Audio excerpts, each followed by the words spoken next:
Hi hello. உலகெங்கிலும் இருக்கிற சினிரேஸ் YouTube channel நேயர்கள் அனைவருக்கும் வணக்கம். நான் உங்கள் தலப்பாக்கட்டி ராஜ்பாபு. இன்னைக்கு நாம பார்க்க போற படம் இயக்குனர் நித்யன் சுவாமிநாதன் இயக்கிய விஜய் சேதுபதி, பாரதி ராஜா, அனுராக் காஷ்யப், அபிராமி, மம்தா மோகன்தாஸ், முனிஷ்காந்த், சிங்கம்புலி, PL தென்னப்பன், திவ்ய பாரதி, பாய்ஸ் மணிகண்டன், சச்சனா நமிதாஸ், அப்புறமா பிச்சைக்காரன் நடித்த வினோத், இவங்க எல்லாரும் நடிச்சிருக்கிற மகாராஜா திரைப்படத்தை பற்றி பார்ப்போம். விஜய் சேதுபதி 50. 1996 தமிழ் சினிமாவுடைய கோட்டைக்கு வெளியில் நின்றவர் கொஞ்சம் கொஞ்சமாக தன்னுடைய திறமையாலும் நடிப்பாலும் முன்னேறி ஒவ்வொரு படிக்கட்டாக ஏறி தென்மேற்கு பருவக்காற்று, சூதுக்கோவம், பீஸா, நடுவில் கொஞ்சம் பக்கத்தை காணும், அந்த மாதிரி பல வெற்றி படங்களை கொடுத்துட்டு கொஞ்சம் கொஞ்சமாக இன்னைக்கு மகாராஜாவா தன்னுடைய 50வது படத்தில் நின்று இருக்காரு. இப்படியாப்பட்ட மகாராஜா ஜெயிச்சாரா இல்லையான்றதை இந்த படத்தோட ரிவ்யூவில் ஃபுல்லாக பார்த்து தெரிஞ்சுக்கலாம் வாங்க. இந்த படத்தோட கதை நேரத்தை பற்றி பார்த்துருவோம். சலூன்களில் ஒரு பார்பரா ஒர்க் பண்ணுறாங்க விஜய் சேதுபதி. அவருக்கு ஒரு 15 வயசுல ஒரு பொண்ணு இருக்கு. அந்த பொண்ணுக்கும் அப்பாவுக்கும் பாண்டிங்காக நல்ல திரைக்கதை அமைச்சிருக்காங்க. அப்பா தான் உலகம், அதே மாதிரி விஜய் சேதுபதிக்கும் பொண்ணு தான் உலகம் அப்படின்னு ஒரு கதை போயிட்டு இருக்கு. அதே மாதிரி நான் இல்லையில் இன்னொரு பக்கம் பார்த்தீங்கன்னாக்கா, ஒரு நைட்டில் ஆள் நடமாட்டம் இல்லாத வீட்டில் திருட்டு கும்பல் ஜுவல்ஸ் திருடுறது, அதே மாதிரி அவங்க ஆப்போசிட் நின்று அவங்கள கொலை பண்ணுறது அப்படின்ற மாதிரி ஒரு கதை பேரலாக போயிட்டு இருக்கு. இப்போது ஒரு பாயிண்ட்ல விஜய் சேதுபதியோட வீட்டில் திருடு போகுது. திருடு போனதுக்கு யார் காரணம் அப்படின்ற மாதிரி பயங்கர கன்ஃபியூஸ் ஆகிட்டு போலீஸ் ஸ்டேஷனுக்கு வராரு. வந்த இடத்துல இப்போ ஏட்டு எல்லாருமே என்னப்பா திருடு போயிடுச்சு அப்படின்னு சொல்லி கேட்கும்போது, என் வீட்டில் ஒரு குப்பை தொட்டி காணாமல் போயிடுச்சு, திருடு போயிடுச்சு, நீங்கள் FIR போட்டு அவங்கள உள்ள தள்ளுங்க, எனக்கு என்னுடைய குப்பை தொட்டி திருப்பி மீட்டு கொடுங்க அப்படின்ற மாதிரி சொல்கிறாங்க. இப்போ எல்லாருமே சிரிக்கிறாங்க. சிரிச்சோடனே இந்த படத்தோட வில்லனை நடிச்சிருக்கிற நட்டி இன்ஸ்பெக்டராக வராரு. அவர்கிட்டயும் இந்த கேஸ் ஃபார்வர்ட் பண்ணுறாங்க. அவரும் கேட்டு ரொம்ப சில்லியா இருக்கு அப்படின்ற மாதிரி எந்திரிச்சு வெளியில போ, இல்லைன்னா நடக்குதே வேறன்ற மாதிரி மிரட்டுறாரு.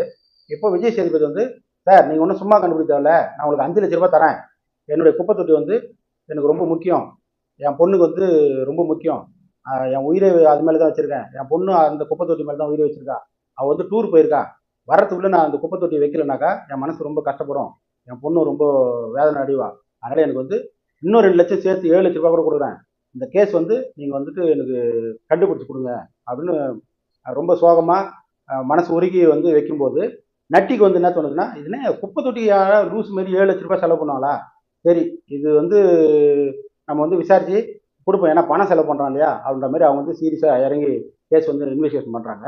இப்போது காணாமல் போன குப்பை தொட்டி போலீஸ் தேடி கண்டுபிடிச்சி விஜய் சேதுபதி கிட்ட கொடுத்தாங்களா, அதே மாதிரி நைட்டில் கொள்ளடிச்சிட்டு இருக்கிற கும்பல் போலீஸ் பிடிச்சதா, விஜய் சேதுபதிக்கும் போலீஸுக்கும் அந்த திருட்டு கும்பலுக்கும் என்ன கனெக்டிவிட்டின்றதை மீதி படமாக இந்த படத்தை திரைப்படத்தில் பாருங்கள், கண்டிப்பாக விடை கிடைக்கும். படத்தோட பாசிட்டிவ் நடந்து பார்த்துருவோம். VGS 50 விஜய் சேதுபதியோட 50வது படம். அதுதான் மிகப்பெரிய பலம். சின்ன ரோலில் ஆரம்பித்து இன்றைக்கி பெரிய ஒரு 50வது படமாக சக்ஸஸ் பண்ணியிருக்காருன்னா அவரோட உழைப்பு தான் காரணம். ரஜினி சார், கமல் சார் படத்தில் ஒரு பெரிய ஒரு ரோல் பண்ணி வில்லனாக பண்ணி மெட்டிட்டாப்ல. அதே மாதிரி பேன் இண்டியா சினிமாவில் ஷாருக் கானுக்கு வில்லனா ஜவானில் ரொம்ப பிரமாதமான ஒரு கேரக்டர் பண்ணி சக்ஸஸ் பண்ணுறாப்புல. இன்றைக்கி பேன் இண்டியா சினிமா வந்தது பேர் எல்லா படத்துலையும் வில்லனா கலைக்கு பேர் எடுத்தது. 50வது படம் பண்ணணும் போது எல்லாருக்கும் ஒரு பயம் வரும், தயக்கம் வரும், எப்படியோ சக்ஸஸ் பண்ணணும்னு சொல்லிட்டு. ஏன்னா அந்த வரிசையில் விஜய் சாருக்கும் அஜித் சாருக்குமே 50வது படம் பெரிய சக்ஸஸ் இல்லைன்னு சொல்லலாம், ஆவரேஜான படம் தான். அதேமாரி ரஜினி சாருக்கே பார்த்திங்கன்னா 100வது படம் பண்ணும்போது ராகவேந்தர் பற்றி எடுத்தாப்புல. அதே 100வது படம் விஜயகாந்த் சாருக்கு super duper hit captain Prabhakaran. அப்போது ஒரு பெரிய ஸ்டாரில் இருக்கிறவங்களுக்கு ஒரு 25வது படம், 50வது படம், 100வது படம்னும் போது ஒரு பயம் வரும். ஸோ அப்படியேப்பட்ட ஒரு 50வது படம் விஜய் சேதுபதிக்கு காட் கிரேஸாக ரொம்ப சக்ஸஸ்ஃபுல்லான ஒரு படம் தான் சொல்லலாம். அந்தளவுக்கு ரொம்ப மெனக்கெட்டு தன்னுடைய நடிப்பால் ஒரு நடிப்பு அரக்கன், நடிப்பு சுனாமி, நடிப்பு பேயின்னு சொல்லலாம். அந்தளவுக்கு சூப்பராக கேரக்டர் பண்ணியிருக்காப்புல. ஒரு 15 வயசுக்கு பொண்ணுக்கு அப்பாவை நடிக்கிறதுன்றது இன்றைக்கி இருக்கிற படங்களை பார்க்கும்போது கொஞ்சம் ரேர் தான். அதேமாதிரி தமிழ் சினிமாவில் இன்றைக்கி அப்பாவுக்கும் பொண்ணுக்கும் இருக்கிற பாண்டிங் படம் தொடர்ந்து வந்துட்டுருக்கு. சமீபத்தில் இந்த சாமானியனாக இருக்கட்டும், மோகன் நடித்த ஹராவாக இருக்கட்டும், அப்பாவுக்கும் பொண்ணுக்கு உண்டான கதைகள் தான். அதே வரிசையில் மகாராஜாவும் ஒரு அப்பாவுக்கும் பொண்ணுக்கும் எவ்வளோ ஒரு பாசம் இருக்குது, எவ்வளோ பாண்டிங் இருக்குது, சிறப்பாக பேசப்பட்ட படம் தான். பொண்ணு மேலே எந்த அளவுக்கு பாசம் வச்சுருக்கிற அதுக்கு ஒரு 2 சீன் சொல்லலாம் அந்த படத்தில். ஸ்கூலில் கரஸ்பாண்டன்ட் விஜய் சேதுபதி பொண்ணு மேலே ஒரு கம்ப்ளைண்ட் பண்ணுவாங்க. அப்போது என் பொண்ணு தப்பு பண்ணியிருக்க மாட்டா அப்படின்னு உறுதியாக நம்புவார். அந்த சீனில் செம்ம கிளாப்ஸ் தேட்டரில் நீங்கள் படம் பார்க்கும்போது புரியும். அதேமாதிரி போலீஸ் ஸ்டேஷனில் ஒரு கம்ப்ளைண்ட் பண்ணுற இடத்துல டோட்டல் போலீஸ் ஸ்டேஷனை ரணகலை பண்ணுறாப்புல. செம்ம என்ஜாய் பண்ணலாம் அந்த சீனு. அதெல்லாம் வந்து விஜய் சேதுபதிக்கு கிடைச்ச நடிப்புக்கு கிடைச்ச ஒரு தீனிலாம். பொதுவாக ஏனைக்கு ஏற்ற தீனி வந்து சரியான இயக்குனர் போட மாட்டாங்க அப்படின்ற மாதிரி சொல்லுவாங்க. இந்த படத்தில் ஏனைக்கு ஏற்ற சரியான பொரியை வந்து இயக்குனர் போட்டிருக்காரு. இயக்குனருக்கு வந்து ஒரு ஸ்பெஷல் பாராட்டுக்கள். ஏன்னா அந்த கதாபாத்திரத்தை வந்து அவ்வளோ டிசைன் பண்ணி சூப்பராக ஒர்க் அவுட் பண்ணியிருக்காப்புல. அது ஸ்க்ரீனில் பார்க்கும்போது பெரிய ரெஸ்பான்ஸ் தியேட்டரில் வந்து கிடைச்சிருக்கு. அது வந்து வரவேற்பு கிடைச்சிருக்கு. அது இயக்குனருக்கு தான் பாராட்டுக்கள். பேன் இண்டியா சினிமாவில் பெரிய வில்லன்னு பார்த்தீங்கன்னா விஜய் சேதுபதி. அவர் படத்துக்கு ஒரு வில்லனாக பண்ணோம்னா அது யாருன்னு பார்க்கும்போது அவர் தான் அனுராக் காஷ்யப். அவர் வந்து இயக்குனராக இருந்தாலுமே கூட இந்த படத்தில் அவர் கொடுத்துருக்கிற போர்ஷன் வந்து ரொம்ப பிரமாதமாக சூப்பராக பண்ணியிருக்காங்க. அவங்களுக்கு பேரா பண்ணியிருக்கிற அபிராமியும் விருமாண்டியில் பண்ணாங்க இல்லையா, அந்த அபிராமி அவங்க வந்து சூப்பராக பண்ணியிருக்காங்க. அதே மாதிரி இந்த படத்தில் வந்து சிங்கப்புலியோட கதாபாத்திரம் வந்து ஸ்பெஷலாக பாராட்டி ஆகணும். ஏன்னா அவர் வர கொஞ்சம் சீனாக இருந்தால் கூட அதுலேயும் குறிப்பாக செகண்ட் ஹாஃபில் ஒரு எப்பரா திறனை அப்படின்னு ஒரு மாதிரி சீன் ஒன்று இருக்கும். அந்த சீன் வந்து ரொம்ப பிரமாதமாக நடிச்சிருக்காப்புல. அவர் வந்து ஹியூமர் தான் பண்ணுவார்ன்றது மட்டும் இல்லை, குணச்சித்திர வேடத்துலையும் ரொம்ப பிரமாதமாக மிரட்டியிருக்காப்புல. பலம் யாருன்னு பார்த்தீங்கன்னா நட்டி நட்ராஜ். அவர் வந்து என்னதான் வந்து சதுரங்க வேட்டையில் வந்து சூப்பராக பண்ணியிருந்தாலும் இந்த படத்தில் வந்து அவர் சரியான தீனின்னு சொல்லலாம். நெகட்டிவ் கேரக்டர் பண்ணியிருக்காரு. ஒரே ஒரு சின்ன நச்சுன்னு சூப்பராக பண்ணியிருக்காரு. ஒரு க்ளோஸ்அப் வச்சா கூட ஐயோ இவனா பயங்கரமான முரட்டு போலீஸ் ஆச்சே, பொறுக்கியாக பிஹேவ் பண்ணுவானேன்ற மாதிரி அந்த கோபம் நட்டி மேலே பார்க்கும்போது நம்மளுக்கு ஈஸியாக கன்வே ஆகுது.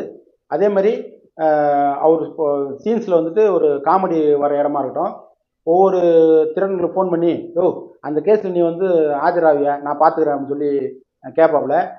என்ன சார் கேஸ் அப்படின்னு சொல்லும்போது ஒரு குப்பை தொட்டின்னு சொன்னோன்னே ரொம்ப காமெடியாச்சு, இதெல்லாம் ஒரு கேஸா சார் அப்படின்ற மாதிரி இரிட்டேட் பண்ணுவாங்க. இவருக்கே ரொம்ப அசிங்கமாக இருக்கு, என்ன கடைசியில் நம்ம திறனுங்கிட்ட போய்ட்டு ஹெல்ப் கேட்குற மாதிரி ஆயிடுச்சுன்ற சீன்ஸ் எல்லாம் ரொம்ப சூப்பராக பண்ணியிருக்காரு. காமெடியாக பண்ண கல்கி ராஜா அவர் தான் வந்து ஃபர்ஸ்ட் ஆஃப் ஃபுல்லாக நம்மளுக்கு வந்துட்டு கொஞ்சம் போர் அடிக்காமல் சீன்ஸ் வந்து ஒர்க் அவுட் பண்ணியிருக்காப்புல. அந்த காமெடியெல்லாம் நல்லா தேட்டரில் வந்து பெரிய ரெஸ்பான்ஸ் தெரியுது. அர்ச்சனா நமிதாஸ் இப்போ பெண்களுடைய வன்கொடுமைகளாக இருக்கட்டும், கேர்ள்ஸ் அப்யூஸாக இருக்கட்டும், எல்லாமே வந்து பார்த்திங்கன்னா தொடர்ந்து சொசைட்டியில் வந்து நடந்துட்டு தான் வருது, தவறுகள் நடக்க தான் செய்யுது. பட் அதெல்லாம் மீறி அந்த மாதிரி கதாபாத்திரத்தை வந்து பண்ணணுன்னாக்கா கொஞ்சம் ஃபீல் பண்ணுவாங்க.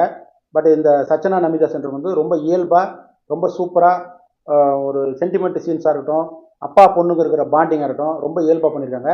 பெட்டரான ஃபியூச்சர் இருக்குது. இப்போது நான் லீனியர் ஸ்கிரிப்டில் வந்து பார்த்தீங்கன்னாக்கா தனித்தனியாக ஒரு கதை போகும். அப்போ அந்த கதை போகும்போது நம்மளுக்கு வந்து கிளியரான ஒரு ஸ்க்ரீன் பிளேவும் கிளியரான கேரக்டரைசேஷன் டெஃபினேஷன் இல்லைன்னா பார்க்குற ஆடியன்ஸ் வந்து குழம்பிடும். இது எங்கே வந்துச்சு அது எங்கே வந்துச்சு. ஏன்னா ஃபர்ஸ்ட் ஹாஃப் வந்து செகண்ட் ஹாஃபில் வர லீடெல்லாம் ஃபர்ஸ்ட் ஹாஃபில் வச்சுருப்பாங்க. ஸோ அதெல்லாம் வந்து கன்ஃபியூஸ் இல்லாமல் டைரக்ட் வந்து ரொம்ப க்ளீனாக ஸ்க்ரீன் பிளே பண்ணியிருக்காப்புல. அது ஈஸியாக அண்டர்ஸ்டாண்ட் ஆகுது. அதே மாதிரி நம்ம ஒவ்வொரு ஸ்க்ரீன் பிளேலையும் ட்விஸ்ட் அண்ட் டோன்ஸ் வரத்தில் ரொம்ப ரசிக்கிற மாதிரி இருக்குது. எமோஷன் ட்ராமாவில் ஆக்ஷன் பிளாக்லலாம் வந்து பார்த்தீங்கன்னா ஸ்டன் மாஸ்னுடைய கொரியோகிராஃபர்லேருந்து சூப்பராக பண்ணிடுறதுனால நம்மளுக்கு வந்துட்டு கிளாப்ஸ் வருது. ஏன்னா இது வந்து ஒரு பெண்கள் சம்மந்தப்பட்ட கதையில் ஒரு அப்பாவுக்கு தேவையான இடத்துல எமோஷன் வர்றது வந்து ரசிக்கிற மாதிரி அமைச்சிருக்கார் டைரக்டர். அவருக்கு வந்து ஒரு பாராட்டுகள். ஃபர்ஸ்ட் ஹாஃபோட செகண்ட் ஹாஃப் வந்து ரொம்ப ப்ளஸ்ஸாக ரொம்ப விறுவிறுன்னு போகிறதுக்கு காரணம் என்னென்னா அடுத்தடுத்து வந்து வாட் நெக்ஸ்ட்ன்ற ஒரு பிளே வந்து அழகாக டிசைன் பண்ணியிருக்காரு இயக்குனர். பொதுவாக வந்து லாஸ்ட் ஒரு ½ அன் ஹவர் பார்த்தீங்கன்னாக்கா ரொம்ப சீட்டு நுனியிலேருந்து பார்க்குற மாதிரி இருக்கும். ரொம்ப டென்ஷனாக ரொம்ப பக்காவான அழுத்தமான திரைக்கதை வந்து பிரமாதமாக படுத்திருக்காங்க. இதெல்லாம் வந்து மிகப்பெரிய பலம். படத்தோட மைனஸ் என்னன்றது பார்த்துருவோம். இந்த படத்தில் பாரதி ராஜா ஒரு ரோல் பண்ணியிருக்காரு, ஒரு சின்ன கதாபாத்திரம். அதேமாதிரி தயாரிப்பாளரும் நடிகருமான PL தேனப்பன் நடிச்சிருக்காரு. 2 பேருமே வந்து இந்த படத்தில் வந்துட்டு இவ்வளோ பெரிய இம்பார்ட்டன்ஸு இல்லை. பட் இவங்க எதுக்காக போட்டாங்கன்னு தெரில. ஒருவேளை பாரதி ராஜா சார் கூட நடிக்கணும், தேனப்பன் சார் கூட நடிக்கணுன்ற மாதிரி ஆசைப்பட்டாங்கன்னு தெரில. கதைக்கும் இவங்களுக்கும் பெருசாக யூஸ் ஆகலை. அதே மாதிரி ஃபர்ஸ்ட் ஹாஃபில் வந்து ஒரு இடத்துல ஒரு பெரிய தொடையில் வந்து ஒரு ராடு வச்சு கம்பி வச்சு குத்திடுவாங்க. அப்போ அதனுடைய கண்டினியூட்டி வந்து உங்களுக்கு வந்து போலீஸ் ஸ்டேஷன் வர சீன்ஸ் எல்லாம் வந்து காட்டியிருக்கணும் ஆக்சுவலாக.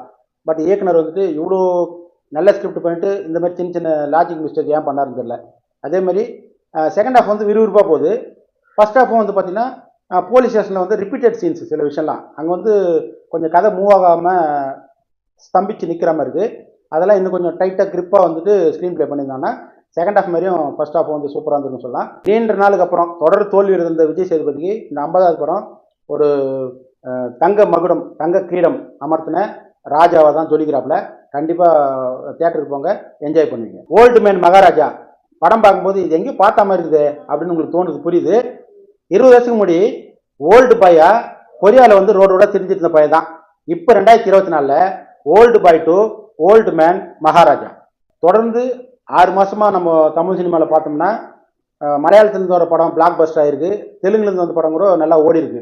தமிழ் சினிமாவில் வந்து ஹிட்டே இல்லையா அப்படின்ற மாதிரி ஏங்கிட்டு இருந்த ஆடியன்ஸுக்கு ஒரு சாமானியனாக இருக்கட்டும், ஒரு கருடனாக இருக்கட்டும், அந்த வரிசையில் மகாராஜா பேருக்கு தகுந்த மாதிரி கண்டிப்பாக வந்து பெரிய சில்வர் ஜூப்ளியாக பிளாக் பஸ்டராக கலெக்ஷன்லையும் கல்லா கட்டுவார். பேருக்கு தகுந்த மாதிரி மகாராஜா தான். ப்ரீவியூ ஷோ பார்த்துட்டு முதல்ல வந்துட்டு வீடியோ போட்டவங்களெல்லாம் பார்க்குறீங்க. நாங்கள் வந்து பப்ளிக்காக உக்காந்து அவங்களுடைய ரெஸ்பான்ஸ் வந்து பல்ஸ் கரெக்டாக வந்து ரிவ்யூ கொடுக்குறோம். எங்களோட ரிவ்யூ வந்து சப்போர்ட் பண்ணுங்கள், கண்டிப்பாக ஷேர் பண்ணுங்கள். அடுத்து ஒரு நல்ல வீடியோவில் மீட் பண்ணலாம். Until then signing out, Thalappakatti Rajbabu.